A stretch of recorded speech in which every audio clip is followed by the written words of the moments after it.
hold up.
I seriously don't know how to describe what we just witnessed.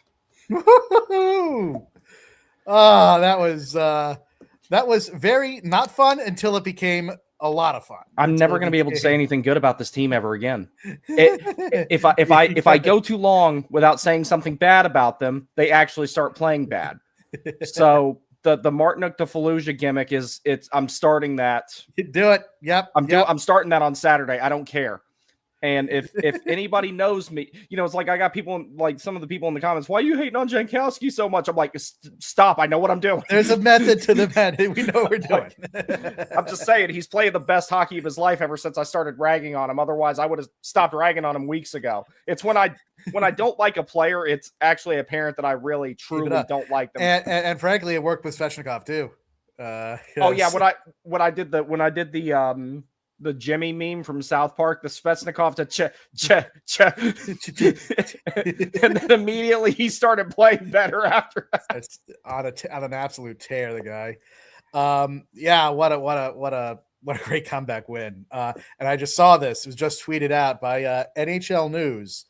This is actually the first time in the salary cap era that a team has won in regulation when trailing by 2 with 2 minutes left. Wow. Mm-hmm. It has happened twice before in NHL history, but not in the salary cap era. So I'm guessing they were both in the 80s when the scoring was high, because probably. I can't see that happening during the dead puck era. Yeah. It didn't say when the last time exactly was, but you're probably right. That's the only way I can see that happening. Early on in the league history, but who knows? Yeah, because having a 2-goal lead in the 90s was a death sentence. Oh yeah, you were done. Yeah, but the dead puck era, there was nothing to do there. You could switch the game off, but yeah, in the 80s, of course, it was Wild West.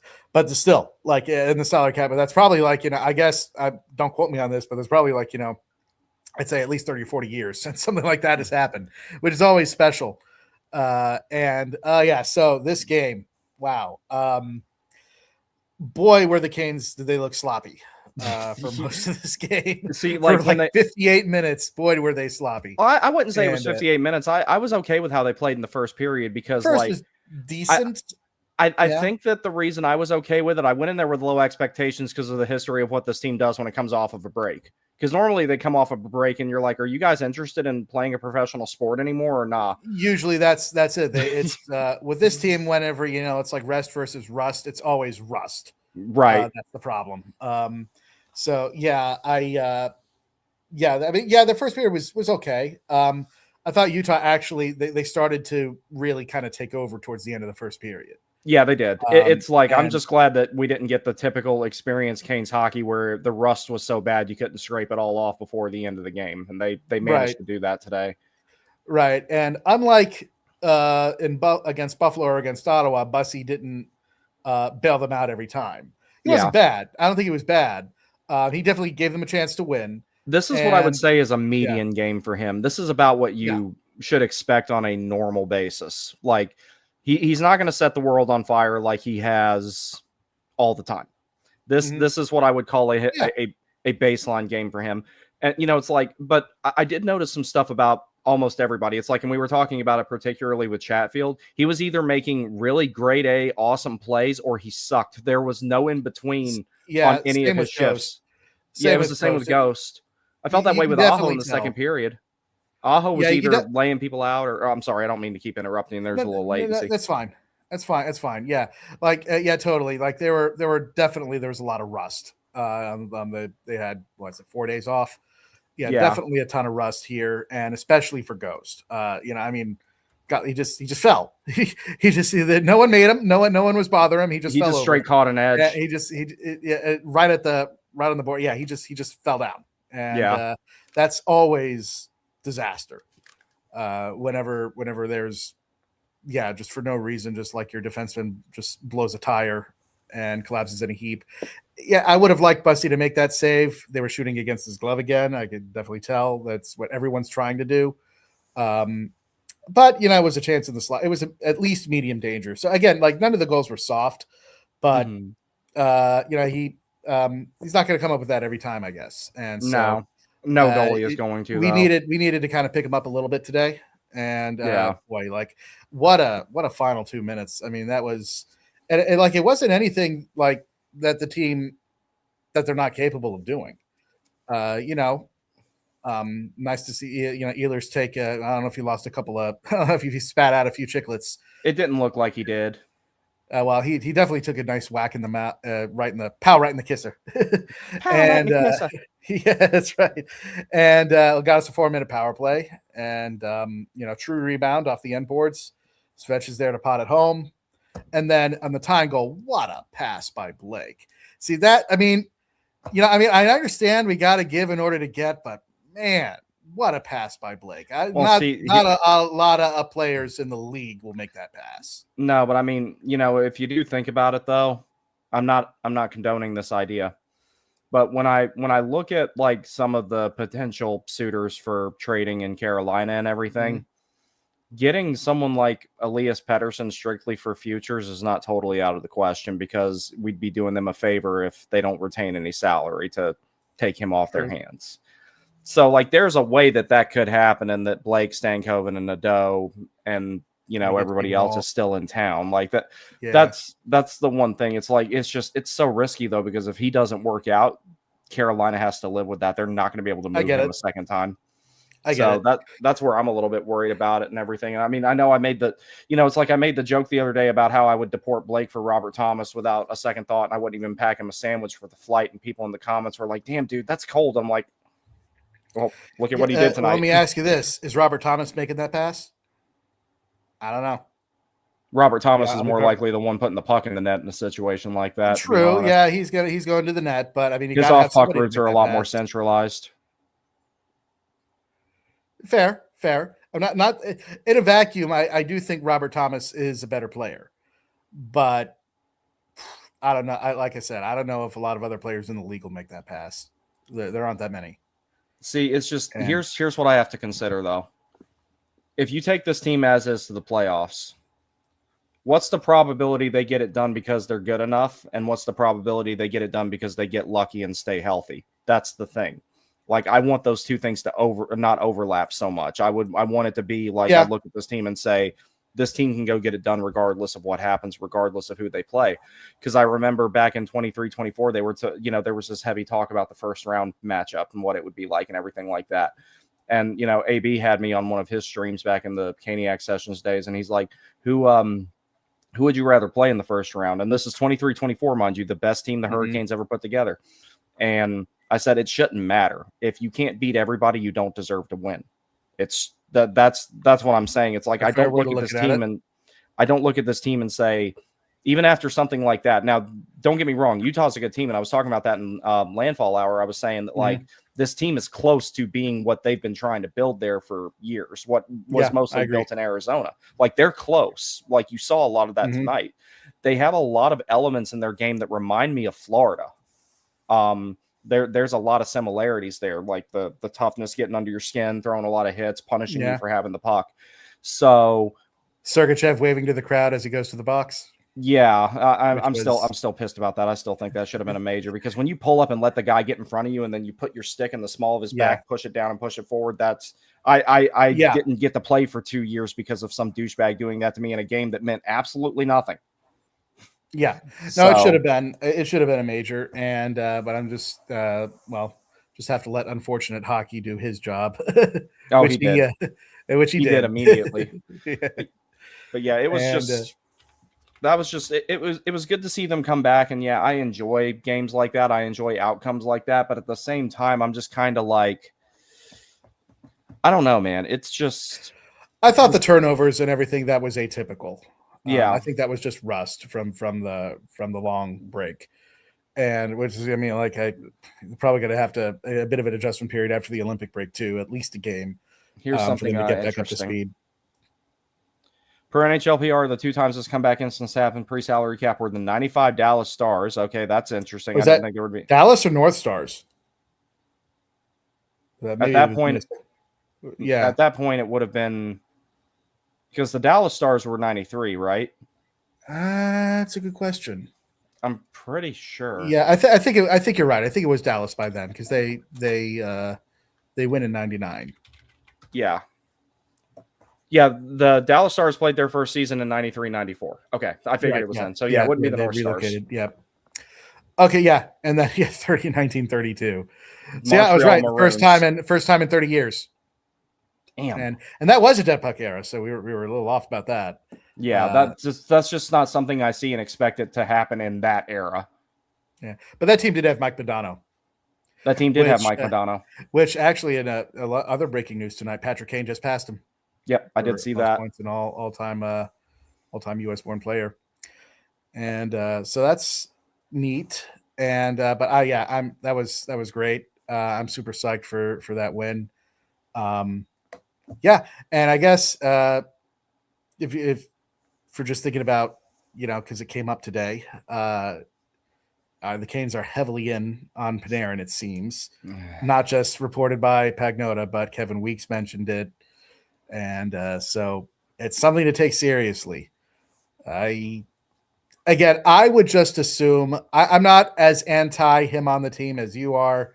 Yeah, I would still just assume not do it, though, because, like, first of all, he's if he's going to be a left wing, he's going to want an extension. That basically means Nadeau has no spot at all. Right. That's one of my mini hangups with it, because Nadeau either needs to play or they need to let him go. Like, really, he should be our deadline acquisition. Like, it should be him. Yeah, it should just be calling up him and letting him play for the rest of the season and into the playoffs. Can I get my dream line finally? Yeah, well, Nadeau, Aho, and Svechnikov. Nadeau, Aho, Svech, with Nadeau on the left side and Svech on the right. Like, that's all. Yeah, we're from the right. That's all I'm asking. Tonight was from the right side, and dude, look at his heat map. It's bright fucking red on the right side of the ice. The right side of the night. Yep. Yep. But it's you're preaching to the choir. Yeah, and like in a vacuum, I do kind of like if Panarin was, like, what if it was Panarin, Aho, Svechnikov, with Panarin on the left side and Svech on the right? That'd be pretty. That would score a lot. That put the puck in the net a lot. See, if they went and got Panarin strictly as a rental with no extension in place, and they just let him hit the market and go explore it, and as long as they didn't give up too much to get him, I'd be a little bit more open to that. That's the offer I'd make. If he doesn't, I did hear, I think it was Sarah Valley who, how much stock you put in him. He said that he actually wasn't really convinced that Panarin had to have an extension, because he's going to be a free agent. Like, I don't see and he's at that point in his career where, he will find a job after. He'll get a decent amount of money. He can go wherever he wants. Yeah, it's he just takes a quick stop on the way to free agency with Carolina, and then. Yeah, I don't understand exactly why. I mean, if I was him, I wouldn't necessarily demand a contract before you can trade me just to a contender.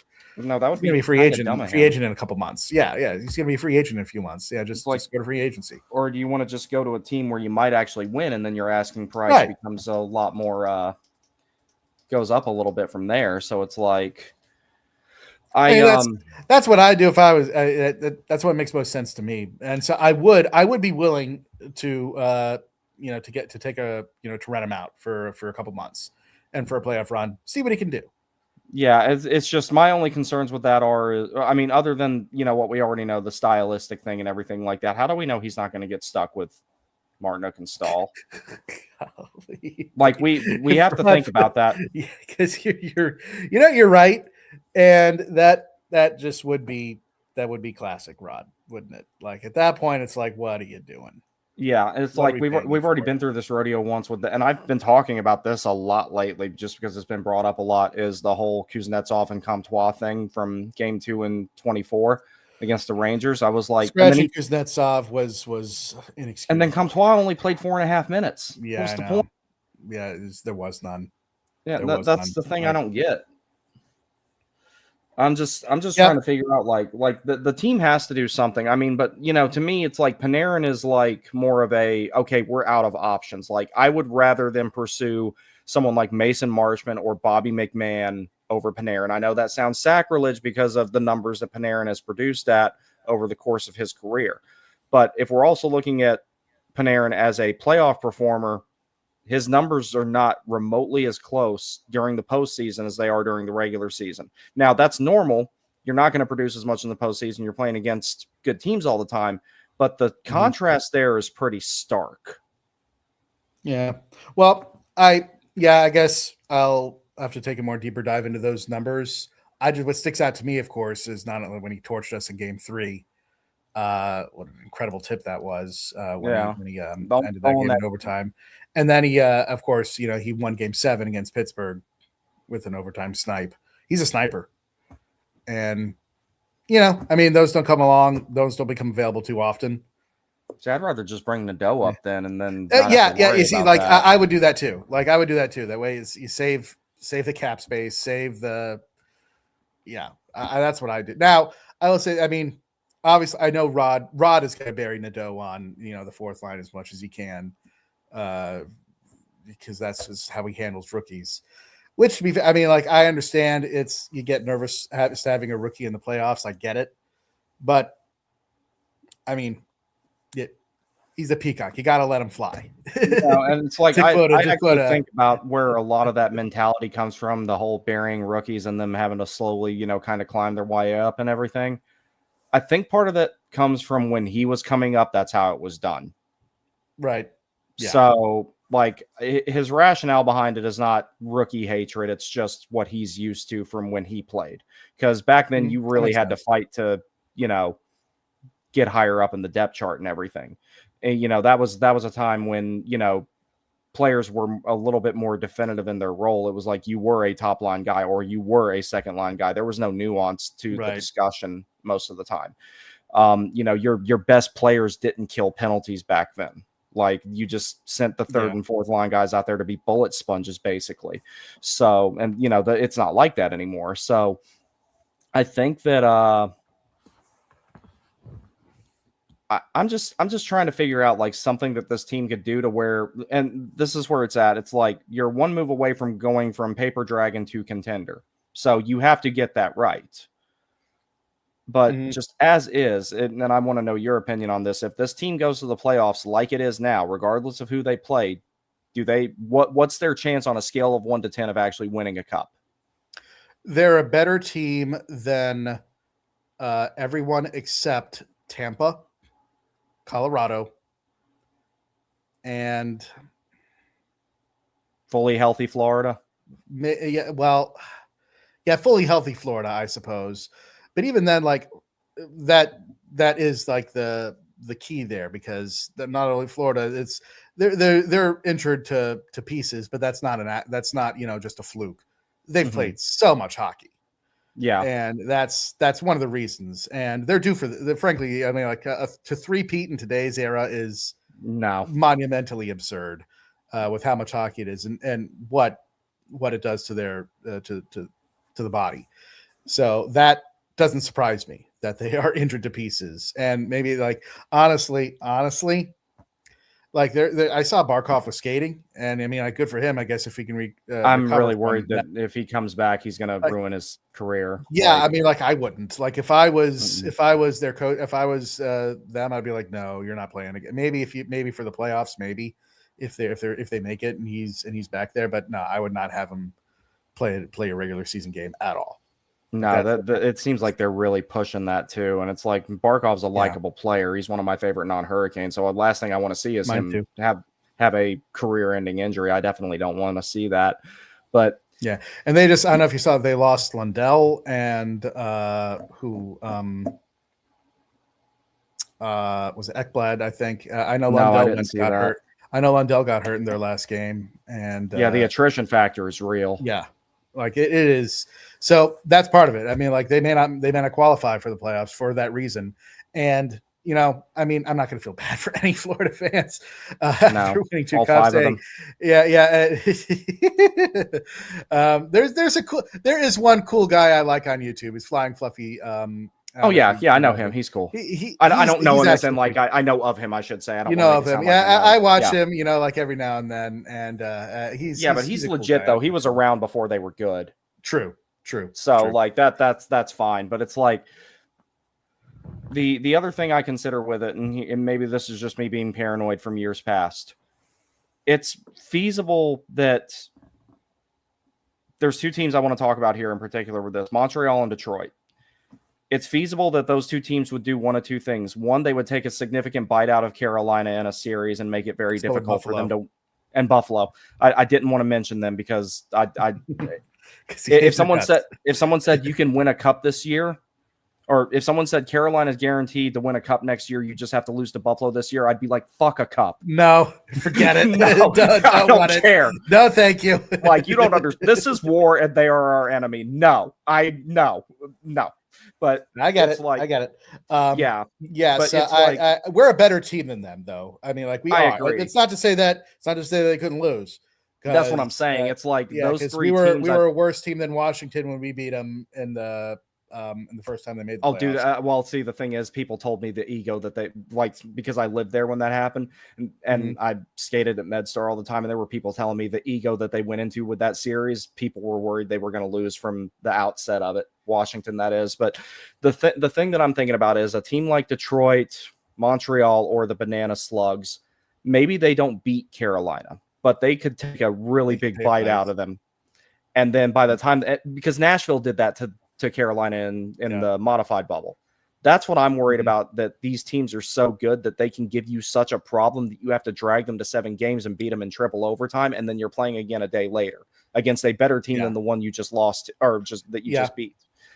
Yeah, no, I get it. And so, I mean, I think I agree with you that I mean, if they could, I mean, obviously they could go all the way, but they would need luck and health.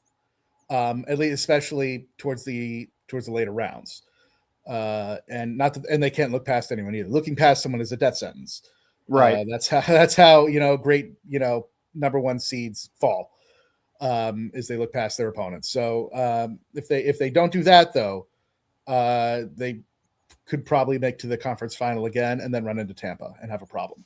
Yeah. And Tampa's see that's the thing I'm saying. It's like, out of all the teams that we've talked about here, I see so many of them either taking a really big chunk of Carolina on the way through and causing them to be worn out by the time they get to their next round. And it's not totally unfeasible that a team like Montreal, Detroit, or Buffalo could beat Carolina if both teams are fully healthy. It's like, I'd say about 30%. It's a puncher's chance for sure. Good enough. Carolina went in with less chances than that against Washington, and they won. Mm-hmm. It's just like, I remember how excruciating that series was to watch, because you see them just taking a little bit out of them every single game until they finally drug them to 7, drug them to overtime, and won. Like, you watch them chip away at a team that is significantly better than them. Mm-hmm. And it's like, it's not lost on me, and it's not a concept that I would ever throw out that we couldn't be on the receiving end of that as Hurricanes fans. Because Washington went into that series with a huge ego. They thought they were going to walk all over Carolina. Like, it was just, I know some things about that, but it was just like, and that wasn't just the fans. Like, the organization thought that it was going to be a formality, that first round was. And I remember telling a bunch of friends of mine there, I'm like, look, if you don't beat Carolina in 5 games, they will drag you to 7 and they'll win. And that's exactly what happened. I have multiple witnesses that I said that. They won't admit it, but I did tell them that. I went to game 4 and game 6 of that series. And to one of this day, my best hockey memories was game 4 when Warren Fogle scored about like 20 seconds in. Yeah. And because I hadn't, like, because I had been to a playoff game before way back in 2009. I'd forgotten what it was like. And when I went there for the first time and the hype that they put on, and then it was basically like the first goal was basically a continuation of the pregame hype show. Yeah. And the arena just absolutely exploded. That's the other thing to be worried about. That's another thing to be worried about with Buffalo. Never underestimate a team coming out of a playoff drought. You're right. You're absolutely right. That we have seen that ourselves on our end. Mm-hmm. So I'm just I don't expect them to take any opponent lightly because Rod's not going to let them. Mm-hmm. Like he True. For whatever fault he does have I don't even want to say as a coach, as a game manager, he's a great coach. But as far as, making sure that like you take this team as serious as you take any other team you play against, that's not going to be a problem. Like they'll approach every single game with the same amount of severity and seriousness throughout the whole thing. I'm not worried about that. He's great for most people, for most players, with a few of course notable exceptions. Mm-hmm. But for most players that play for him, love him. Yes. And he has a very good bond with them, and that's probably the most important thing you need as a coach. Second, although like we've talked about, of course, his game management issues are becoming more and more irritating. You can't really ignore him anymore. It's like I'm sitting here watching like some of the decisions he makes, and it's like in Pirates of the Caribbean where Jack Sparrow's there. Hey, stop blowing holes in my ship. Yeah, man. Well, I think I gotta take off, but thanks for having me on. And, yeah, dude. It was nice to shoot the breeze a little bit. All right. And I'll probably do more stuff later. We'll work on of course, we're working on the prospects, but this is great to see. Love comebacks. They're a rare treat, and this is actually quite a historic one, as it turned out. Absolutely. Well, I'm going to get to the comments here. Thank you very much for joining me for a little bit. I will see you later. Take care. All righty. Let's see what we got over here in the comments section. I don't know why my camera's being so blurry. I'm sorry. Not that I'm much to look at anyway, but Silly, how do you feel about Kadri as an option? So talked about him a little bit earlier on Landfall Hour. I'm totally against that. 7.1, I think it is, $1 million cap hit. He's already 37, 38, something like that, with 3 years plus this one left on his contract, and he's slowed down a lot. His production is still okay, but I just don't think he'd be a good fit, and it would be like a little bit risky, especially taking on that entire cap hit for that long. Because like I said, the next move the Hurricanes make for the roster is going to be the most consequential one. It's going to decide if Carolina has a good enough team to go all the way or not. So,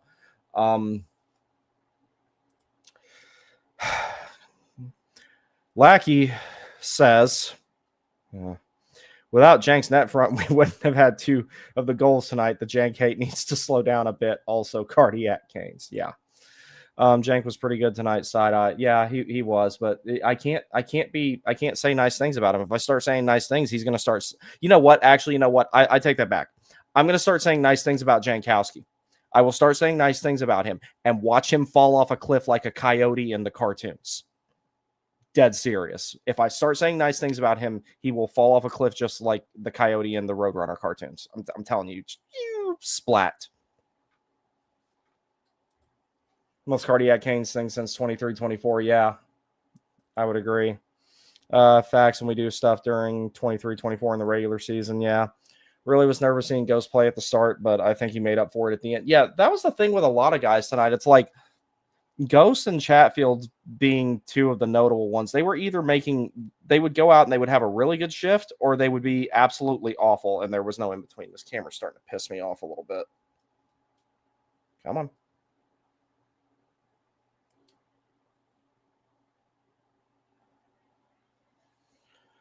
I don't know why he's doing that. Not really worried about it. I ain't going to be on here much longer anyway. Daniel says, what's funny is my mom and I were commenting during the third how we weren't the comeback Canes like we were in 23, 24 too. Dude, you should see some of the things I was privately sending to people. It was not nice. I was saying a lot of bad shit about the team. Unbelievable, says Bobby. Absolutely. Any reasons Mammoth didn't instantly pull their goalie off the draw? I don't know.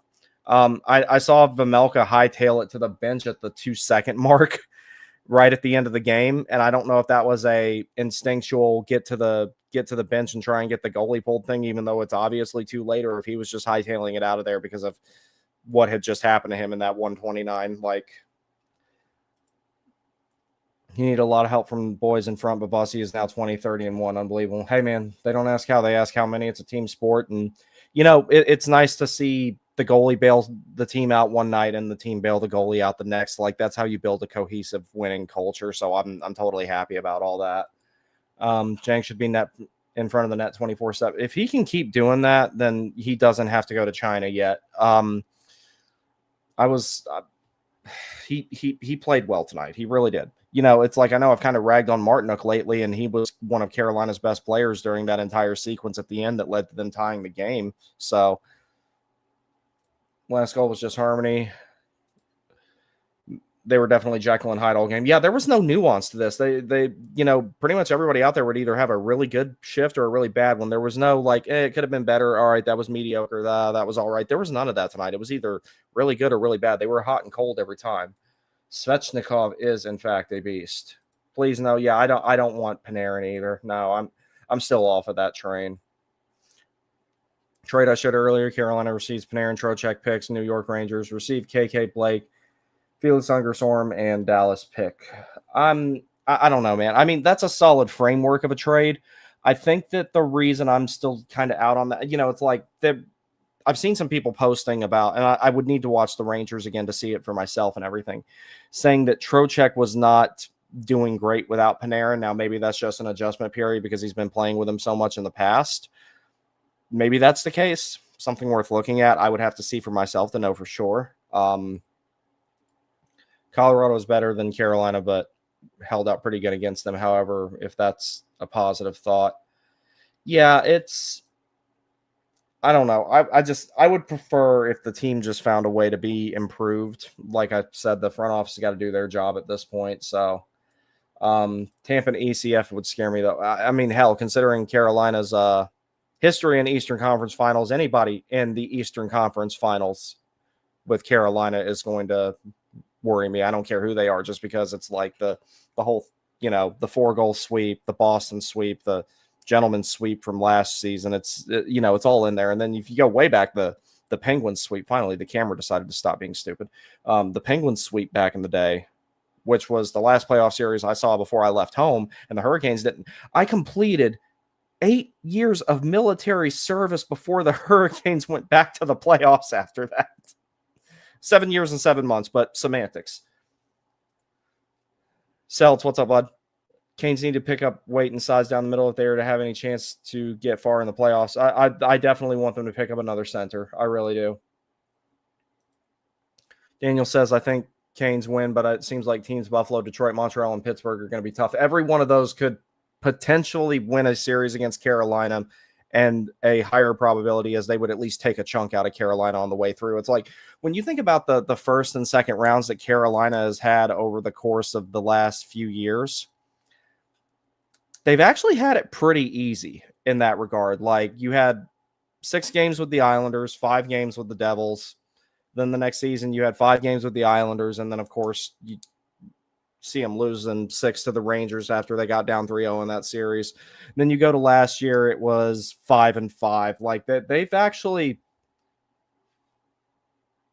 had it pretty easy in the first 2 rounds, and part of that's because of the playoff format. A lot of it's because Carolina is, for the most part, a good team. It's just I'm just not sold on it being a cup-winning team right now. I need to see some market movement, and there's nothing that Rod or the guys in the room can do about that. Like, that's something the front office has got to do. But the sooner that they do it, the better. So whoever those players are that they bring in, whoever the players are that they bring in, like I would rather get done sooner rather than later, so that whoever the new players are, they have time to acclimate. Sorry, I got up at like 4 this morning, so I'm starting to get a little tired. Will Park says it pains you to speak good of Jankowski. I love it. Yeah, if he keeps playing well, I'll keep dealing with the pain, because he did a really good job of just standing in front of the net tonight, and everybody praised him like he did some new, like, people are acting like it was Svechnikov scoring the lacrosse goal all over again. Oh my God, Mark Jankowski stood in front of the net. He used his 6'4", 205-pound frame to screen the goalie. Wow, novel concept. Great idea.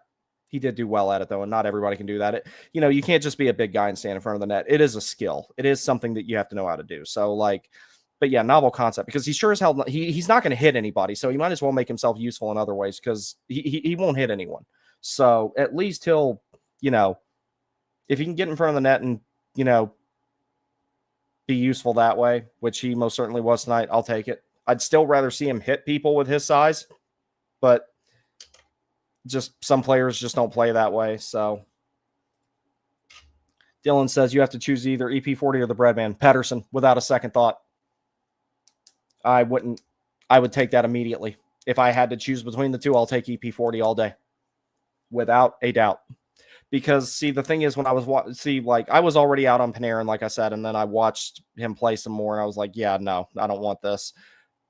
Pettersson, the thing about it is, the shifts that he was really, really engaged in, he looked really good.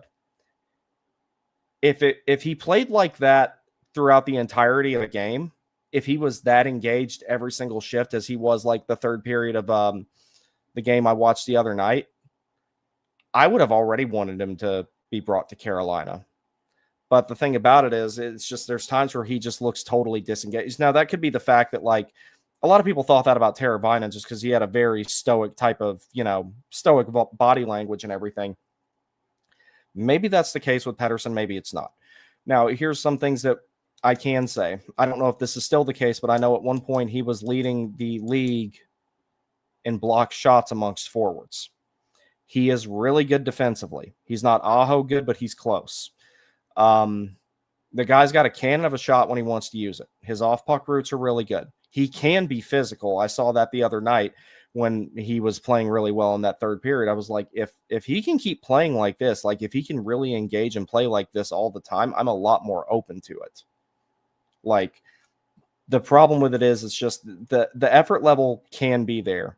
Can he maintain the effort level is the question. Now, maybe he just needs a change of scenery, go somewhere where the media is not going to be as harsh, like in Vancouver, even though Vancouver is miles more lenient than, Montreal or Toronto.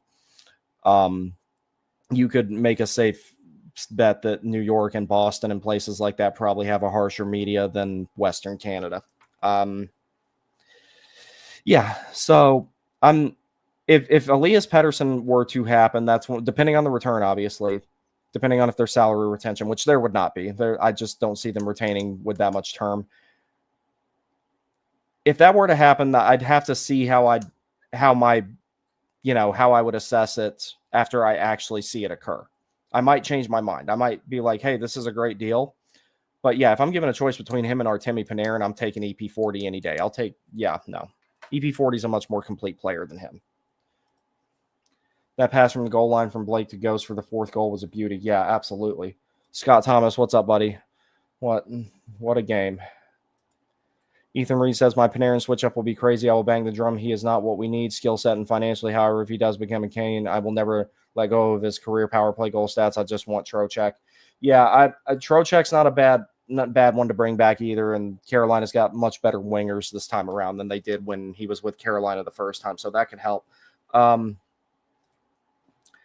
Daniel says Pittsburgh sweep sucked, but it definitely sounded like Carolina got lucky to get that far in 2009. Yeah, they did. That team was not supposed to go that far. That team, for a lot of that season, was barely within the playoff picture or just outside of it. They barely got in. And then the series against the Devils took a lot out of them, and they had to win that one literally at the last minute because, the whole shock at the Rock thing happened. So Like, and then they had to beat Boston in overtime in the series before that with, or was it the series after?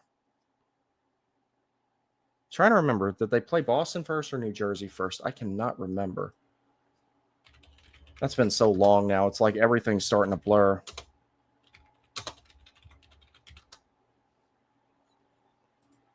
Let's see. It was...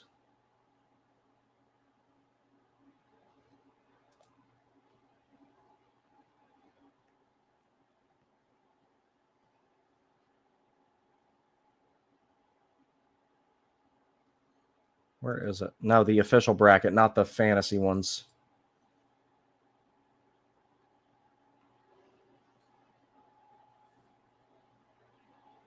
Yeah, Carolina beat New Jersey in the first round, then beat Boston in the second because Scott Walker scored that overtime goal after man, I'm exhausted. Scott Walker scored that overtime goal a few games after he knocked out Aaron Ward, which I'm not the biggest Aaron Ward fan, so I'm just going to refrain from saying anything that I shouldn't say.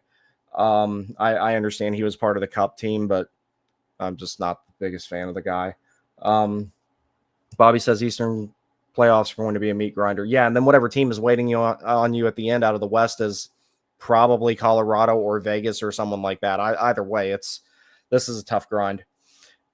I think EP40 has the framework to be a great Kane. That's true. I absolutely believe he has the framework to be a great Kane. If you knew that his heart was in it, yeah, that's the big thing. The effort level, like, yeah, you're pretty much hitting the nail on the head.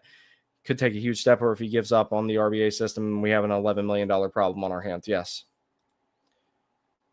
that was my whole thing with EP40. It's like the semblance of the type of player that you need is there, but you need to have him 100% of the time. That's where I have my doubts. Is can Elias Pettersson be that player more often than not? Change the scenery can do amazing stuff to people, though. It really can. So he might show up and totally go off. You know, my friend Derek Dunn, Suitable Alias, if you don't follow him, I highly recommend it. Very, very funny guy, very knowledgeable about the game.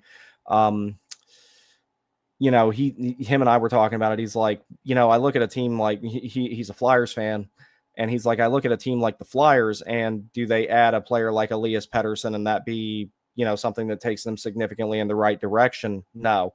You look at adding someone like that to Carolina, that could be it. That's the last piece of the puzzle. And he went into detail explaining it very, very well. Yeah, I think, man, if hell, the cap hit doesn't even bother me with Pettersson. It's the term. Like, you have to live with that for a long time. So that's the other thing. But yeah, it was 2009, New Jersey, and then they went to Boston. They won in 7, and they were on the road for both of those series. Like they didn't have home ice in either one of those, and they didn't have it against Pittsburgh either. 2009 was like a miracle that it went as well as it did. All right, guys. Well, I may or may not do an actual damage report tomorrow. I missed about 10 minutes of the second period because I had to step out and take care of something. I will probably do something along the lines of that tomorrow. I got a bunch of other stuff planned and everything like that, but I want to finish up some schoolwork in the morning. Got a couple other things to take care of. I got to go to the gym and everything and continue to, you know, get all nice and strong and everything like that. So I will see you guys later, but I am going to go lay down, have a Waterloo, and go to sleep. See y'all tomorrow.